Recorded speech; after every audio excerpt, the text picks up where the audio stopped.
Have you ever experienced firsthand what it means to lose yourself in a relationship? It's the kind of thing you hear about in romance novels and up on the silver screen all the time.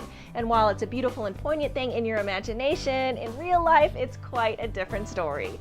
Hi, thanks for checking in with MeetYourSweet.com. Today I need to share with you some basic truths about the necessity of being the leader in your relationships. Here's what I'm talking about. Most women, once they get into a relationship which they feel has, long-term potential, feel a real temptation to just lie back and let him take the reins. Now, I'm not talking about the kind of passivity that comes naturally, like when you don't really feel too strongly one way or the other about something, or you're okay to just go with the flow for a while. I'm talking about the kind of passivity that's characterized by the belief that it's somehow better to follow someone else's lead in the kind of decisions you make and the way you relate to your own life. Okay, let me paint you a quick picture here. This is how things usually go in this situation. Two people get into a relationship. At first things seem great, but as the relationship progresses, the woman instinctively begins to rely on her partner's decision-making abilities more and more. This isn't a conscious thing. She just gets this impulse to act this way, so she does. It starts off small but rapidly becomes a habit. And before long, she's checking in with him about everything from whether they should eat in or out that night to whether she should talk to her boss about a pay raise. It's like she's relying on him to help her run her life.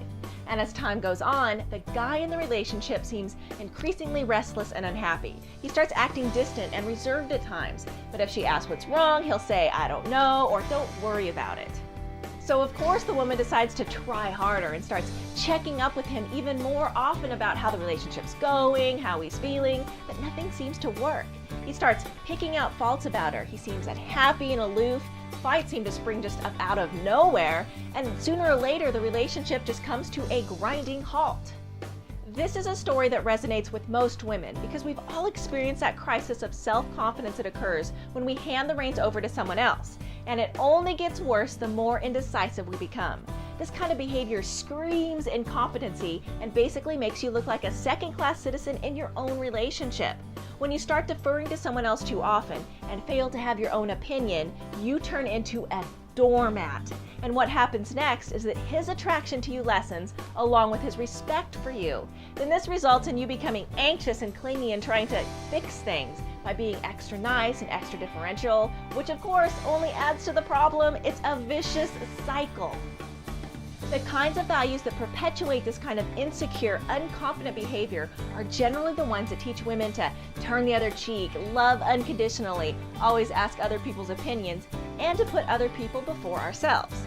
Now, I don't want to go putting anybody's personal values down here, but it's gotta be said that those values are not the kinds of values that will result in you actually getting respect from anybody. And if you live by them in your relationships, they will earn you disrespectful and hurtful treatment. When you don't value yourself over and above other people, yes, even the people you are closest to, it's just human nature to perceive this as weakness. And it's impossible to create and sustain quality relationships on a basis of inequality and the idea that one person is stronger or weaker than the other. You gotta face it, acting with a bit of self-interest is absolutely vital to making sure that you're taken care of and that your relationships are built on a foundation of mutual respect and admiration. It's pretty difficult to respect and admire someone when they're letting you walk all over them. And you can see how this kind of behavior invites disrespectful, even abusive behavior. Look, it's absolutely fine to let your guy know that you love him to bits and that you're 100% committed to him in the relationship. But the second you start handing over the reins to him, you're putting out the idea that he's somehow more worthy or more able than you are to run your life. And that's going to be the death of any attraction and the possibility of a dream relationship. You've got to learn how to be your own leader. And I'm not talking about running for presidency, trying to wear the pants at home, or trying to control other people. I'm talking about taking care of yourself and always being in control of your own opinions, your own decisions, and your own life. I'm talking about getting rid of the destructive and attraction-destroying habit of automatically turning to him and asking, "So what do you think?"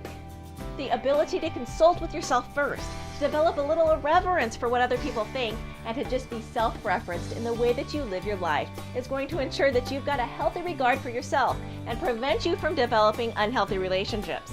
When you start to get a handle on being your own leader, you're going to rocket your attraction up sky high, and you'll find yourself naturally attracting the kinds of people and relationships who are good news for you.